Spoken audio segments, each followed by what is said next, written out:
A porta de vidro fecha com um estrondo que faz tremer o batente, e a mulher de saia lápis já grita em italiano antes mesmo de cruzar a soleira. Os saltos dela martelando o mármore como disparos. E o homem atrás da mesa de mogno. O mesmo homem que 3 famílias rivais chamam de Diabo de Verona. Ele está sorrindo. Sorrindo como um garoto que acabou de se safar de algo. Como um homem que enterrou inimigos com as próprias mãos acaba sorrindo para a única pessoa no prédio que não tem medo de ofendê-lo? Vamos voltar um pouco, porque nada disso faz sentido ainda. Giulia Moretti cresceu à sombra das colinas de Verona, numa casa estreita e amarela com persianas verdes, onde a avó costumava pendurar tomates para secar na grade da varanda e gritar com os pombos em 3 dialetos diferentes. Aprendeu a discutir antes de aprender a andar direito, ou assim gostava de dizer sua mãe, e aos 26 anos, transformou esse dom numa carreira, não como advogada, nem como jornalista, embora tenha considerado ambas. Tornou-se, em vez disso, a secretária de Dante Romano, e qualquer pessoa que conhecesse esse nome na cidade baixava um pouco a voz ao pronunciá-lo. Dante comandava um tipo de negócio que não aparecia em nenhuma declaração de impostos, embora as declarações existissem também, impressas em papel creme grosso e assinadas com uma caneta tinteiro que custava mais que o aluguel mensal da maioria das pessoas. Ele possuía companhias de navegação que transportavam mais do que carga, restaurantes que lavavam mais do que cozinhavam e uma construtora que, de alguma forma, nunca ultrapassou o orçamento, o que em Verona era uma espécie de milagre.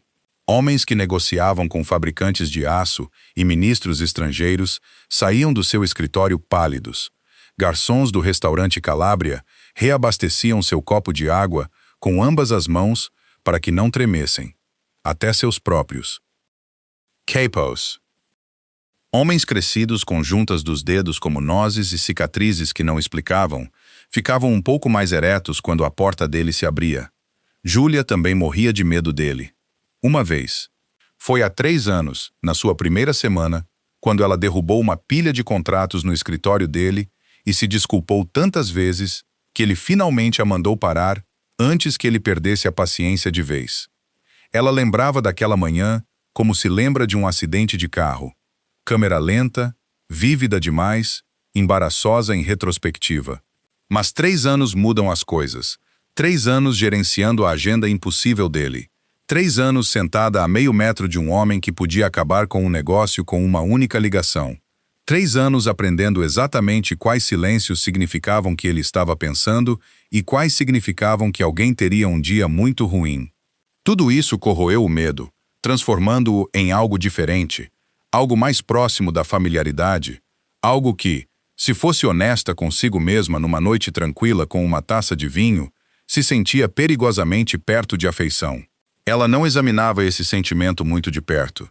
Parecia mais seguro não o fazer. Seus dias seguiam um ritmo que ela mesma construiu, tijolo por tijolo. Ao longo de 3 anos de tentativa e erro, ela chegava ao Palazzo Romano. Seus escritórios particulares ocupavam os 2 últimos andares de um edifício convertido do século XVIII, perto do rio. Tetos frescos e reforços modernos de aço escondidos atrás do reboco antigo. 1 hora inteira antes de Dante, porque aquela hora era o único silêncio que o lugar jamais oferecia. Ela preparava o expresso na pequena cozinha do corredor leste, verificava as mensagens da madrugada de 3 fusos horários e organizava a agenda dele em blocos codificados por cores que só faziam sentido para uma pessoa no mundo. Reuniões com parceiros de negócios legítimos eram reuniões azuis. Reuniões com pessoas que exigiam um motorista armado eram vermelhas. Reuniões que Dante não queria ir de forma alguma, mas não tinha escolha, eram marcadas com um pequeno ponto preto. E havia mais dessas ultimamente do que ela gostaria. Aquela terça-feira em particular começou normal o suficiente. A chuva tinha passado durante a noite e deixado as pedras da calçada lá fora escorregadias e escuras. E a luz através das altas janelas do escritório tinha aquela qualidade cinza e aquosa que Verona ganha no início do outono. O tipo que faz os edifícios de pedra antigos parecerem que estão prendendo a respiração. Giulia tinha 3 reuniões marcadas para a tarde de Dante, incluindo uma com um importador têxtil chamado Alessandro Quanti, um homem nervoso e decente que tentava garantir uma parceria com o braço de navegação de Dante há meses, e a quem Julia pessoalmente tranquilizara 2 vezes, dizendo que a reunião aconteceria exatamente como agendada. O que ela não sabia, o que ninguém lhe dissera, porque Dante Romano não se explicava a ninguém, por regra, era que ele recebera uma chamada às 7 da manhã de um subchefe em Milão e reorganizara toda a sua tarde em torno disso, sem contar a ninguém. Ela descobriu às 2 da tarde, quando a assistente de Quanti ligou para confirmar a hora da reunião e Julia abriu a agenda para descobrir que o horário das 2 da tarde tinha desaparecido, substituído por nada.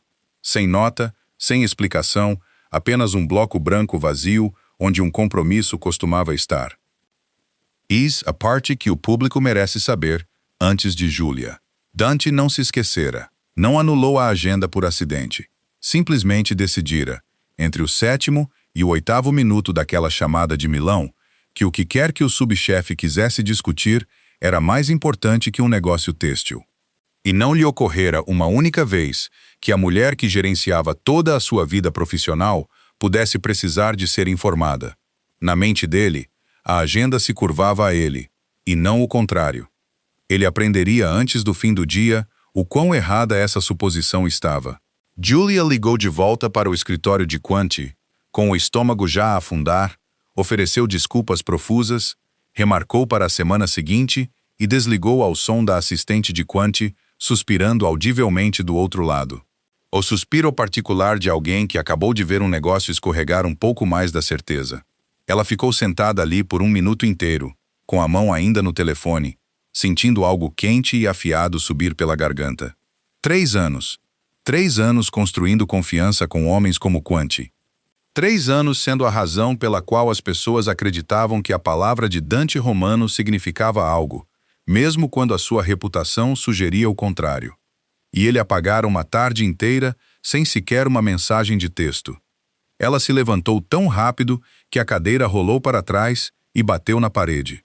A caminhada da sua mesa até a porta do escritório de Dante era de talvez 6 metros, passando por uma parede de janelas em arco com vista para a rua molhada lá embaixo, pela fotografia em preto e branco do seu pai de quem ele nunca falava, pela câmera de segurança no canto que registrava tudo, e que Julia, em mais de uma ocasião, pedira discretamente à equipa técnica para apagar filmagens dela, a murmurar para si mesma. Ela não bateu. Em 3 anos, ela ganhara o direito de não bater, uma das talvez 4 pessoas vivas que tinham esse privilégio. E ela usou-o agora com um empurrão que enviou a porta pesada abrindo contra a parede. Dante levantou os olhos de uma pilha de manifestos de carga, imperturbável, a calma particular de um homem que fora baleado 2 vezes na vida e achava a papelada mais tediosa do que qualquer uma das ocasiões. E foi então que os insultos em italiano começaram. Saíram baixos e rápidos, as palavras tropeçando umas nas outras, como só acontece quando ela parou de pensar no que estava dizendo e começou a senti-lo. Algo sobre arrogância, algo sobre homens que achavam que o mundo se reorganizava para eles. Algo envolvendo uma palavra que a sua avó costumava cuspir em cobradores de impostos. Tudo isso meio sussurrado, mas não silencioso o suficiente. Tudo direcionado, quer ela quisesse, quer não, diretamente ao homem atrás da mesa. Dante não entendeu todas as palavras. O seu italiano era fluente, mas o seu vocabulário de italiano de raiva era mais fino, com lacunas onde a sua mãe nunca se dera ao trabalho de lhe ensinar a parte colorida. Mas ele não precisava do dicionário. Ele entendeu o tom, a cor subindo nas bochechas dela, a maneira como as mãos dela se moviam quando falava assim. Pequenos cortes aguçados no ar. Um sorriso lento espalhou-se pelo rosto dele, o tipo de sorriso que os seus próprios capos aprenderam a temer, porque geralmente precedia algo desagradável para alguém. Dessa vez não. Dessa vez era algo mais próximo de deleite. Diga isso de novo, ele disse. Julia congelou no meio da frase, o fogo nela colidindo subitamente com a realidade de quem ela estava a encarar. O quê? Ele recostou-se na cadeira, sem pressa, o couro rangendo sob ele, e entrelaçou os dedos como um homem se preparando para desfrutar de um espetáculo. O que quer que você me tenha acabado de chamar. O rosto dela ficou vermelho instantaneamente, o calor subindo até as orelhas. Eu não lhe chamei nada. Chamou. O sorriso dele só aumentou, afiado e juvenil, e completamente injusto num homem que controlava metade do comércio marítimo ilegal na costa do Adriático. Diga de novo, olhando bem para mim. Ela poderia ter dito algo inteligente depois, repassando o momento na cama naquela noite. Ela pensaria em pelo menos 6 coisas que poderia ter dito. Em vez disso, fez a única coisa que parecia sustentável no momento. Virou-se num calcanhar e saiu do escritório dele, com a coluna rígida, o queixo erguido, recusando-se a dar-lhe a satisfação. Atrás dela, pela primeira vez nos 3 anos em que trabalhou ali, Dante Romano riu. Não a inspiração seca e sem humor que ele por vezes oferecia num jantar de negócios, quando uma piada exigia reconhecimento. Uma risada real, baixa e surpreendida, como se tivesse escapado antes que ele pudesse pará-la. Algo mudou naquela sala. Nenhum deles conseguia nomear ainda, mas estava lá, pequeno e desconhecido, aninhado no espaço onde o medo costumava viver. Os dias que se seguiram àquela terça-feira não voltaram ao normal. Tornaram-se algo mais estranho, algo que corria na sua própria corrente privada sob a superfície do negócio normal do escritório. Dante começou a encontrar razões para passar pela mesa dela que não tinham nada a ver com as razões que ele dava em voz alta. Ele perguntava sobre um contrato que já entendia perfeitamente bem, ou demorava-se perto da máquina de café um pouco mais do que o necessário, observando-a com uma atenção que nunca desperdiçara em ninguém naquele prédio antes.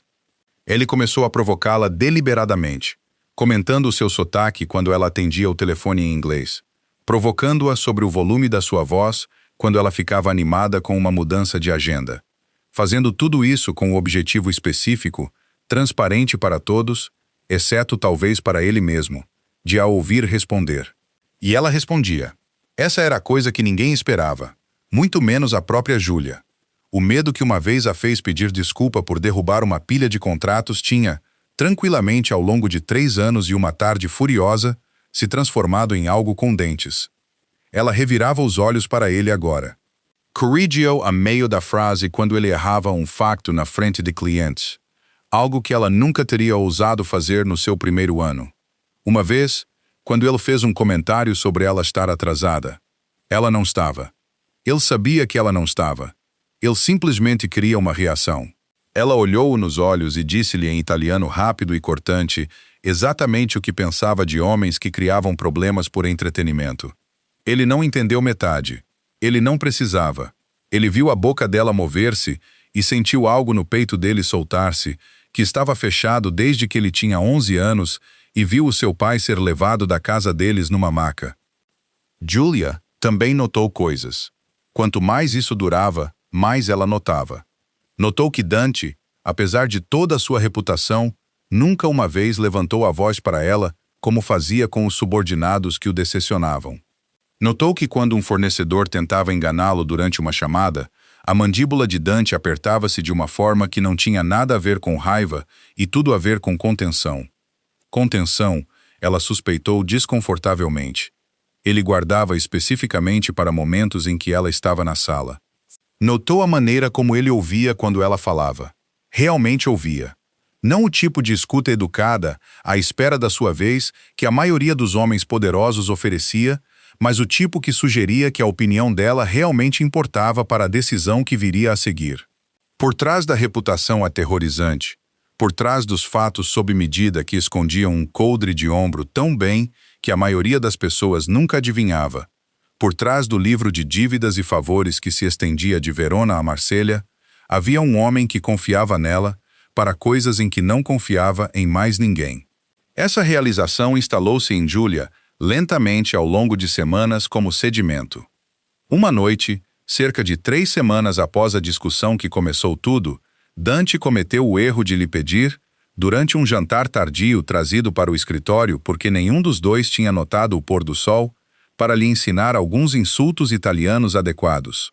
Não os do tipo postal que os turistas compravam num fim de semana, esclareceu ele, mas os reais, os que tinham dentes, os que ela usara nele naquela primeira terça-feira. Julia riu tanto do pedido que quase engasgou com o vinho. Absolutamente não. Por que não? Sou uma aluna razoável. És a aluna menos razoável que já conheci. Vais usá-los na pessoa errada e começar uma guerra. Eu já comando metade das guerras nesta costa, apontou Dante. Mais uma não fará diferença. Ela cedeu eventualmente, principalmente porque ele a desgastou com a mesma persistência paciente e imperturbável que usava para negociar contratos de carga, e passou quase 20 minutos a ensinar-lhe uma única frase, observando-o a estragar a pronúncia tão mal que, à terceira tentativa, ela estava a rir novamente, desta vez com lágrimas reais nos olhos. Uma mão pressionada contra a secretária para se segurar. Não foi o que eu disse. Ela conseguiu dizer. Isso nem sequer é uma palavra. Soou exatamente como o que você disse. Parecia que você estava a engasgar com um caroço de azeitona. Ele tentou de novo, mais devagar desta vez, e chegou perto o suficiente para que Julia finalmente lhe concedesse um pequeno e relutante aceno de aprovação, que ele aparentemente considerou uma grande vitória, porque passou o resto da noite a encontrar razões cada vez mais ridículas para usar a frase. Comentando o tempo, a qualidade do café do escritório, a escolha questionável de gravata de um fornecedor durante uma videochamada, entregue cada vez com uma seriedade tão teatral que Julia teve de sair da sala 2 vezes para não rir na frente dos clientes. Tornou-se um pequeno ritual entre eles depois disso. Uma piada privada que mais ninguém no prédio entendia. Se uma reunião corria mal, Dante murmurava a sua única frase italiana estragada em voz baixa.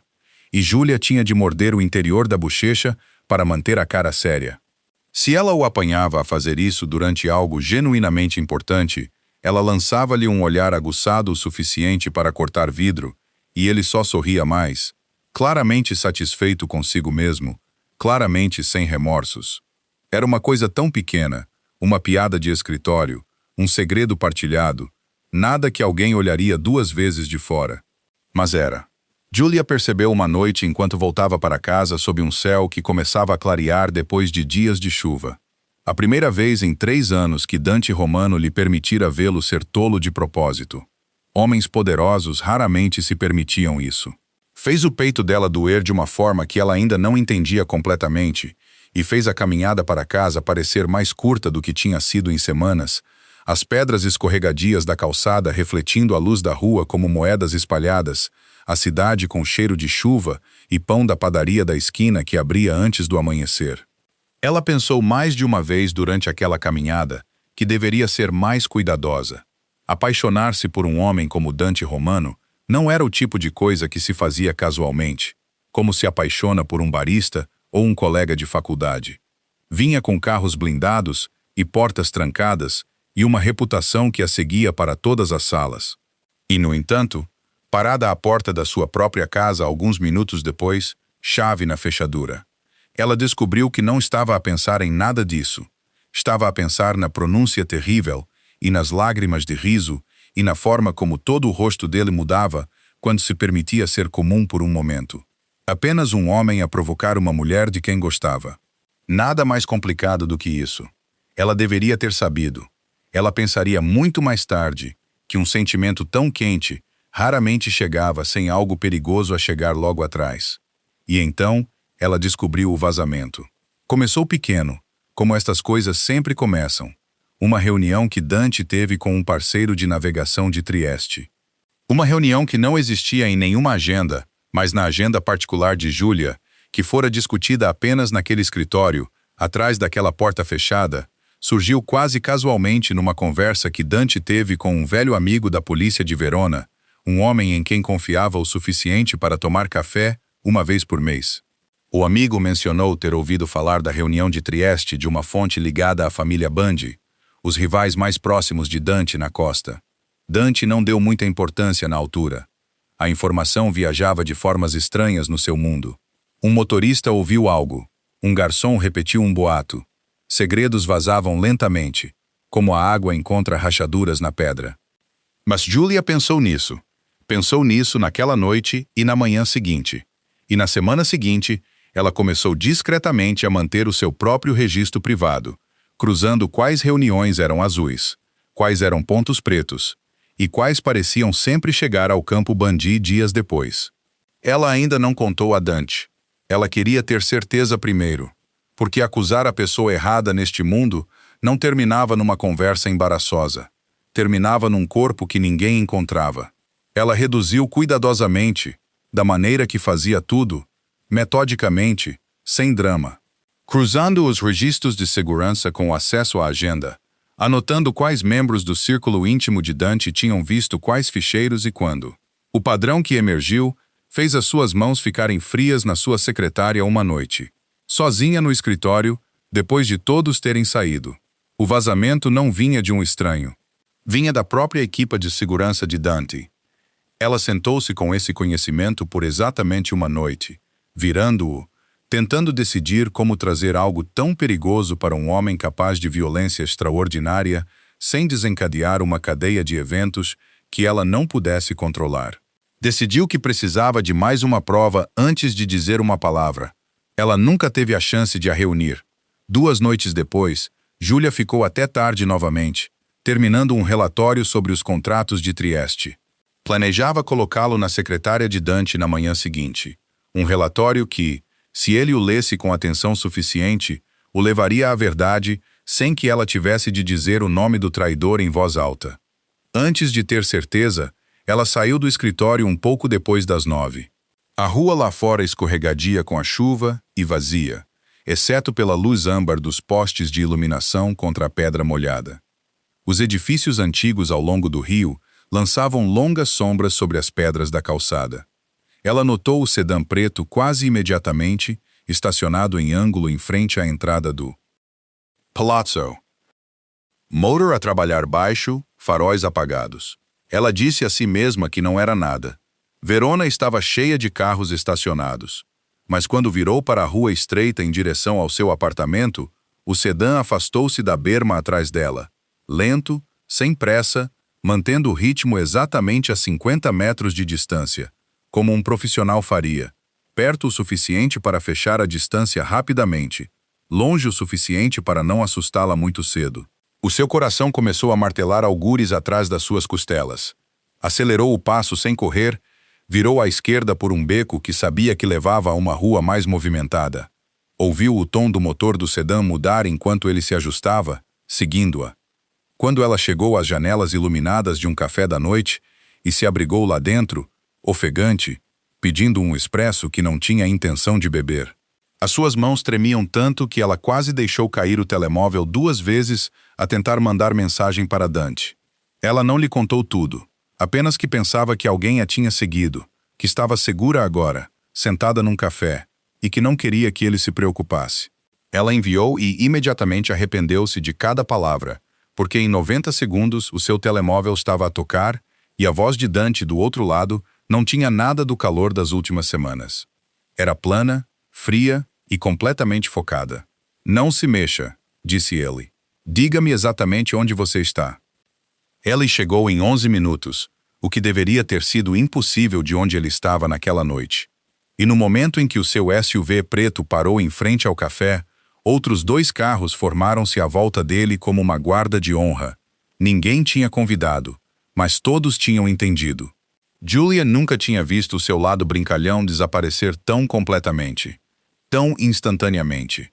O homem que entrou naquele café não era aquele que a provocava sobre o seu sotaque ou demorava-se perto da máquina de café. Aquela era a versão de Dante Romano que fazia os subchefes em Milão escolherem cuidadosamente as suas palavras.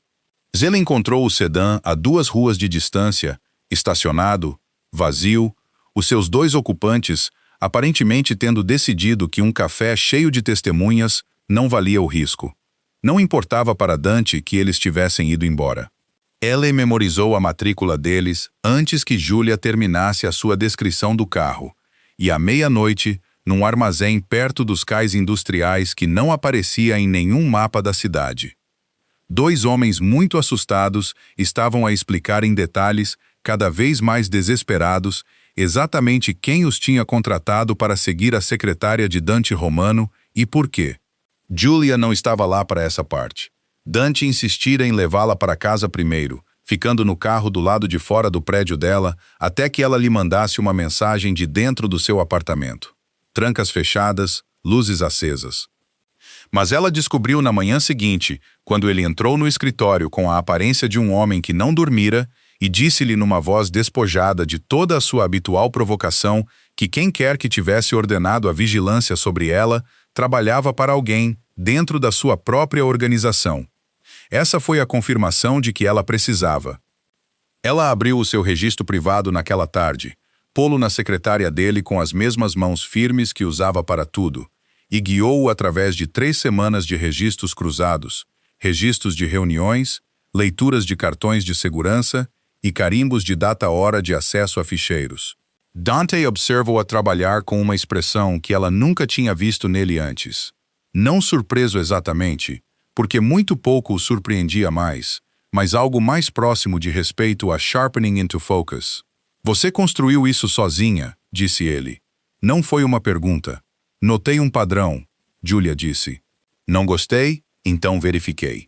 O que ela não lhe dissera, o que ela mal admitia a si mesma, era que aprendera a construir casos como este com o pai, um investigador da alfândega que passou 30 anos a rastrear fraudes de navegação nos mesmos cais que as empresas de Dante agora usavam. Um homem que deixava a filha sentar-se à mesa da cozinha a organizar números de manifestos por diversão, enquanto outras crianças brincavam lá fora. Ela nunca mencionara esse histórico a Dante. Nunca parecera relevante para uma descrição de trabalho que envolvia principalmente organização e expresso. Era relevante agora. Dante olhou para as colunas cuidadosas de datas e nomes que ela tinha montado, para a maneira como ela tinha assinalado 3 pontos de acesso separados que todos remontavam ao mesmo número de crachá, e entendeu com uma espécie de espanto crescente que a mulher com quem ele andava a flertar ao tomar café há semanas acabara de lhe dar uma inteligência melhor do que toda a sua divisão de segurança produzira num mês. Lembre-me, disse ele calmamente, nunca fazer um inimigo de você. Julia permitiu-se um pequeno sorriso cansado. Já é tarde demais. O número do crachá pertencia a um homem chamado Rocco Ferraro, vice-chefe da segurança interna de Dante, um veterano de ombros largos que estava na organização há quase 9 anos, que tinha uma esposa e 2 filhas numa casa fora da cidade, que, por todas as contas que Dante conseguia lembrar, nunca lhe deram um motivo de suspeita. Alguém em quem Dante confiava estava a vendê-lo à família Balandi. A verdade completa veio à tona nos 2 dias seguintes, reunida a partir dos homens assustados no armazém, de um telefone descartável, que um deles infelizmente guardara, de uma série de transferências bancárias que remontavam através de uma conta fantasma a um banco em Lugano. O irmão mais novo de Rocco Ferraro acumulara dívidas de jogo com um agiota ligado aos Balandi. O tipo de dívida que vinha com ameaças contra a família, não advogados. E quando a família Balandi se ofereceu para perdoá-la, em troca de um pouco de informação, Rocco disse a si mesmo que era uma coisa única. Nunca é. Dentro de um ano, ele estava a vender detalhes da agenda, rotações de segurança, horários de remessas, qualquer coisa que cruzasse a sua secretária, dizendo a si mesmo cada vez que seria a última. Dante levou a notícia da maneira como levava a maioria das coisas que o feriam, que era em silêncio, com a mandíbula apertada, os olhos fixos em algum ponto a meio do nada, enquanto os homens à sua volta esperavam por instruções. Não era o dinheiro que o incomodava. Homens roubavam dinheiro constantemente. Era praticamente um ataque à forma de fazer negócios no seu mundo. Eram os anos, 9 anos a confiar em Rocco Ferraro com a sua agenda, a sua segurança, por vezes a sua vida, e durante todo o tempo houve um vazamento lento a correr por baixo de tudo, paciente e silencioso, à espera do momento certo para se tornar fatal. Ele sabia sobre você, disse Dante finalmente, e as palavras saíram baixas e controladas de uma forma que assustou os homens à sua volta, muito mais do que gritar teria feito. Ele sabia a sua agenda. Foi ele quem lhes disse onde a encontrar.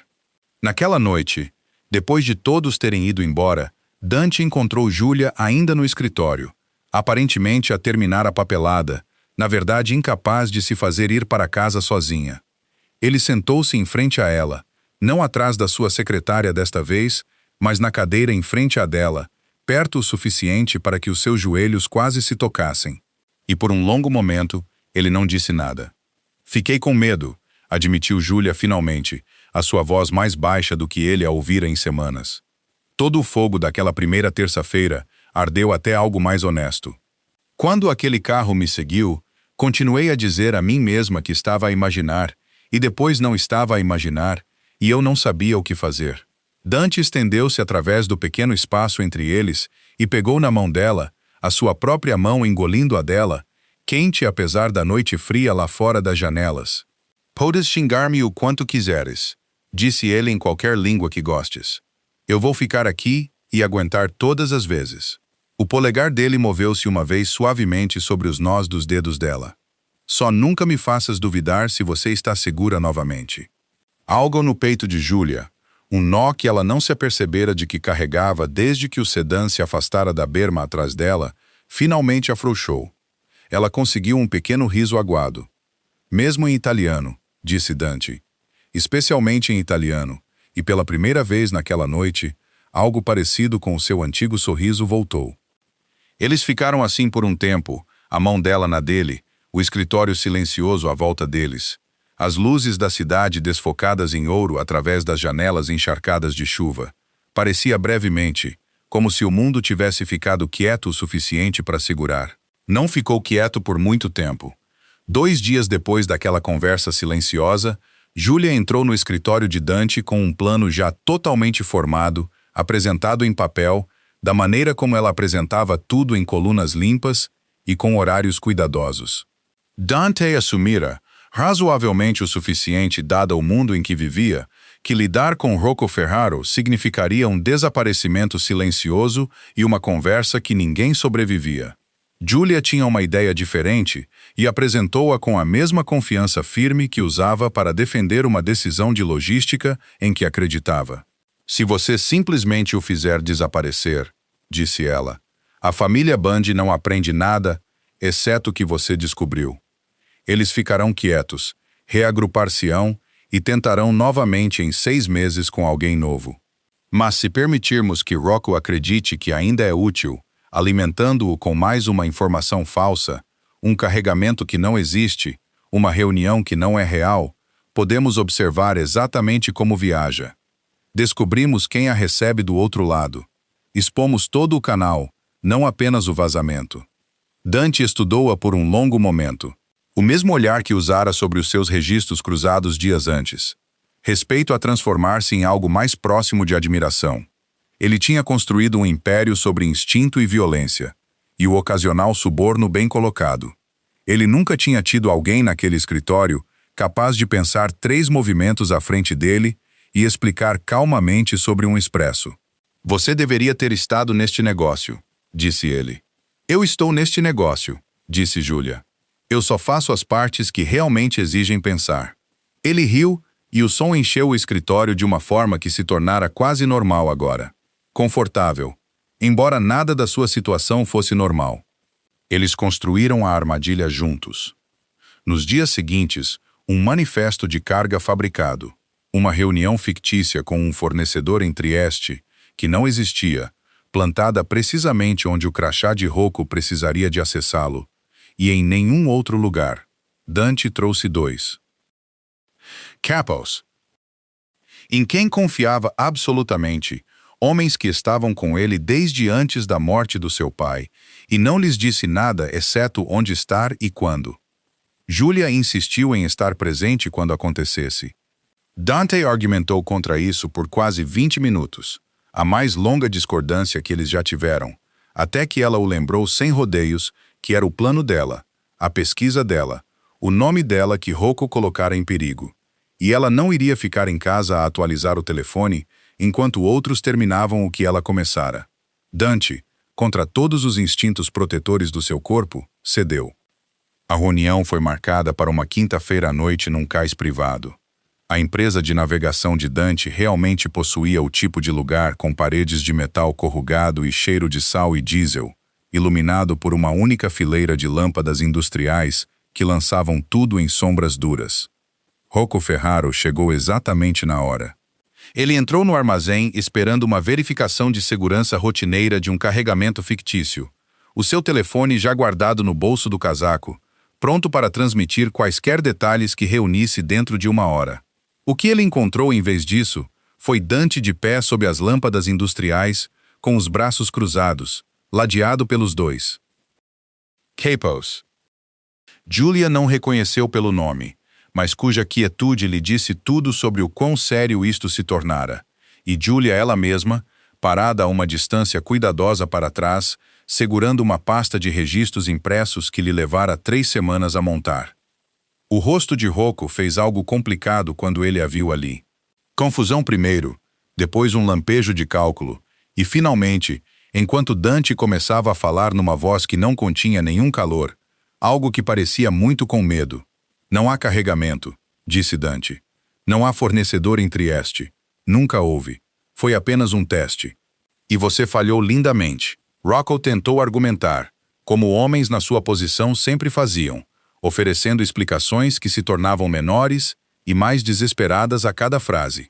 E foi Julia quem finalmente deu um passo à frente e abriu a pasta numa caixa próxima.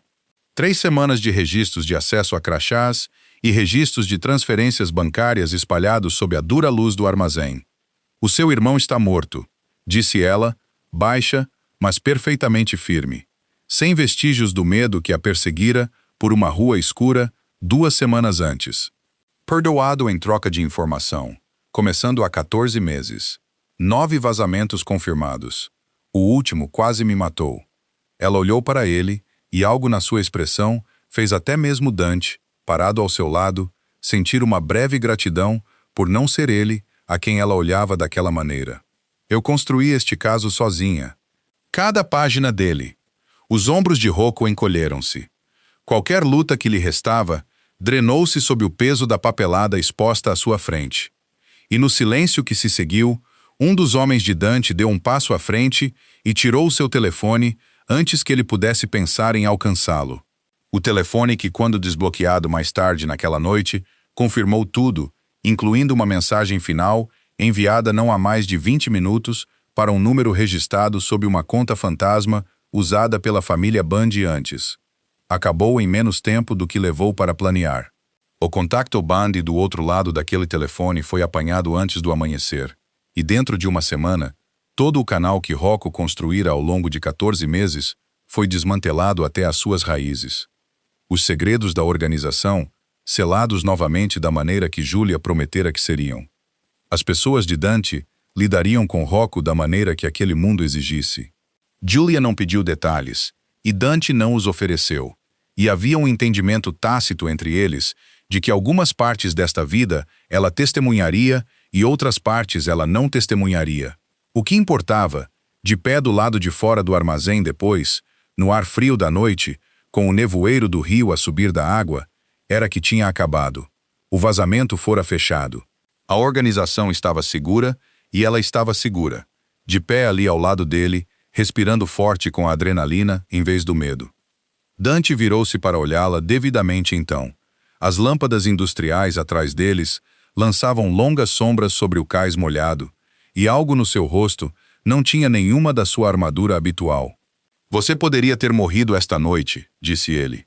Você poderia ter morrido há 2 semanas, e ainda assim entrou aqui e terminou o que começou. Você já sabia disso sobre mim, disse Julia, embora a sua voz não estivesse tão firme quanto ela queria. Eu sabia.